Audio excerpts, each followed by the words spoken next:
तो एक बात तो आप सबको पता है, चाहे वो इलेक्ट्रिशियन का काम करते हो या एक आईटी या डिप्लोमा का स्टूडेंट हो, ये बात आप सब लोग जानते हैं। जब घर या हॉस्पिटल हो चाहे फैक्ट्री हो, ये सब में जब इलेक्ट्रिसिटी चली जाती है तो आखिर में इलेक्ट्रिसिटी जनरेट करता कौन है? क्या जनरेटर करता है या अल्टरनेटर? और क्या कभी आपने ये सोचा है कि गाड़ी के अंदर में जो बिजली बनती है क्या वो जनरेटर से बनती है या अल्टरनेटर से? और सबसे बड़ा कंफ्यूजन वाला सवाल तो ये है, जनरेटर और अल्टरनेटर दिखने में एक जैसे होते हुए भी अलग क्यों होते हैं? क्यों सब बोलते हैं अलग? क्या इसके पीछे कोई साइंस छुपी है या कोई लॉजिक? तो बस इसी चीज को जानने और दिखाने के लिए आज किसी वीडियो में मैं आपको उस लेवल से समझाऊंगा जहां से लोग यह सोचना शुरू करते हैं कि जनरेटर क्या होता है और अल्टरनेटर क्या होता है, क्या दोनों एक ही है और दोनों में ऐसा क्या डिफरेंस है जो बहुत लोगों को नहीं पता रहता है। पहले आप एक छोटी सी बात समझ लो जो आगे की वीडियो में आपको समझने में हेल्प होगी। तो सुनो, इलेक्ट्रिसिटी को कभी बनाई नहीं जाती है बल्कि जनरेट यानी कि पैदा की जाती है। तो देखो, जब कोई कॉपर वाइंडिंग जो आमतौर पर मोटर या जनरेटर के रोटर पर लगी होती है किसी मैग्नेटिक फील्ड के अंदर घूमती है तो उस वाइंडिंग में इलेक्ट्रिक करंट प्रोड्यूस होता है। इसी प्रोसेस को इलेक्ट्रोमैग्नेटिक इंडक्शन कहा जाता है और यही मोटर, जनरेटर और अल्टरनेटर तीनों की वर्किंग का बेसिक प्रिंसिपल यही होता है। तो बस इसी नियम को कहते हैं इलेक्ट्रोमैग्नेटिक इंडक्शन। और ये सब बातें तो आप सब लोगों को समझाया जाता था क्लास में, लेकिन फिर भी किसी को समझ में नहीं आता था।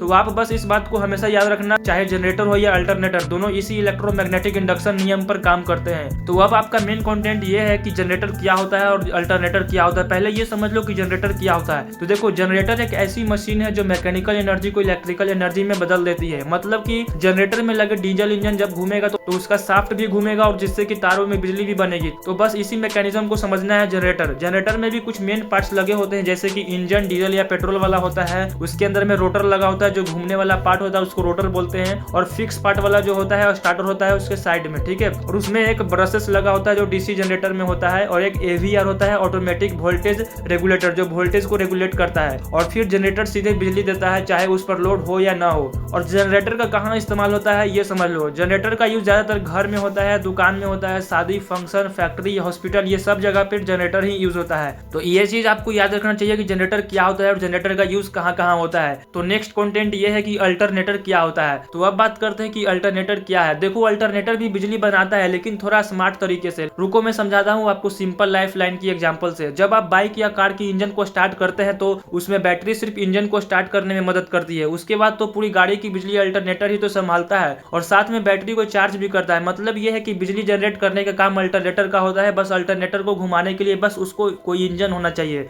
क्यों, आप समझे ना कि अल्टरनेटर क्या होता है। अब आपको ये समझना चाहिए कि अल्टरनेटर एसी करंट देता है या डीसी करंट देता है। ये सवाल आपसे कोई इंटरव्यू में भी पूछा जा सकता है, इलेक्ट्रिकल इंटरव्यू में, तो इसको आप हमेशा याद रखिएगा। अल्टरनेटर एसी करंट को डीसी में कैसे बदलता है ये भी आपसे कोई क्वेश्चन पूछ सकता है इंटरव्यू में। मतलब ये सब क्वेश्चन का टॉपिक ये है कि अल्टरनेटर कैसे काम करता है, ठीक है। ये सारा कुछ आपको क्वेश्चन क्लियर हो जाएगा। अल्टरनेटर कैसे काम करता है पहले ये समझो। अल्टरनेटर सबसे पहले एसी करंट को जनरेट करता है यानी पैदा करता है, ठीक है। फिर वही एसी करंट के आगे रेक्टिफायर डायोड लगा होता है जिससे कि रेक्टिफायर से डीसी में बदलता है और लोड के हिसाब से आउटपुट भी देता है। मतलब इसमें एवीआर नाम का एक डिवाइस लगा होता है जो इसका फुल फॉर्म होता है ऑटोमेटिक वोल्टेज रेगुलेटर। मतलब एवीआर उसके आगे लगा होता है जिससे कि अल्टरनेटर उतनी ही बिजली देता है जितना जरूरत होता है, इसकी वजह से ही ज्यादा एफिशिएंट होता है। तो अब आपको ये समझना चाहिए कि जनरेटर और अल्टरनेटर में क्या डिफरेंस है, जनरेटर को कहाँ रखना चाहिए और अल्टरनेटर को कहाँ रखना चाहिए, किस जगह पर इन दोनों को रखना चाहिए, सारी बातें आपको अभी पता चलने वाला है। ओके, तो सुनो, जनरेटर का जो वोल्टेज होता है वो फिक्स्ड होता है और अल्टरनेटर का वोल्टेज जो होता है वो लोड पर डिपेंड करता है कि आपको कितना लोड की जरूरत है। मतलब ऑटोमेटिक होता है ये अल्टरनेटर का वोल्टेज। जनरेटर का साइज थोड़ा बड़ा होता है ये आपको भी पता है और अल्टरनेटर का साइज कुछ इस प्रकार से जनरेटर से छोटा होता है। और जनरेटर में मेंटेनेंस की बात करें तो बहुत ज्यादा होता है और अल्टरनेटर में मेंटेनेंस की बात करें तो बहुत कम होता है जनरेटर से। और जनरेटर का यूज पावर बैकअप के लिए किया जाता है और अल्टरनेटर का ज्यादा यूज कार मोटर वाली गाड़ियों में बैटरी चार्जिंग के लिए किया जाता है, यहाँ तक कि बाइक के इंजन में भी होता है। सीधी भाषा में कहे तो जनरेटर पूरा पावर स्टेशन है, अल्टरनेटर जो होता है वो स्मार्ट चार्जिंग मशीन है एक तरह से। और अब बात है कि जनरेटर को किस जगह पर रखना चाहिए और अल्टरनेटर को कहाँ रखना चाहिए, ये बहुत बड़ा सवाल है। जनरेटर को हमेशा आउटडोर में चलाना चाहिए क्योंकि इससे निकलती है जहरीली गैस जैसे कि कार्बन मोनोऑक्साइड निकलता है, ठीक है। इसलिए आपको जनरेटर को हमेशा घर के बाहर ही रखना चाहिए। और वही अल्टरनेटर की बात करें तो अल्टरनेटर को गाड़ी के अंदर रखा जाता है जिससे कि वह सेफली काम करता है और वह स्मूथली काम करता है क्योंकि वो इंजन के साथ डिजाइन किया गया होता है। और लोगों का सबसे कॉमन मिस्टेक्स यही करते हैं और 90% लोग तो यही गलतियां करते ही हैं। नंबर 1 जनरेटर को बंद कमरे में चलाना, दूसरा है अल्टरनेटर को जनरेटर समझ लेना, बिना लोड कैलकुलेशन को डीजी मतलब कि डीजल जनरेटर को परचेज कर लेना।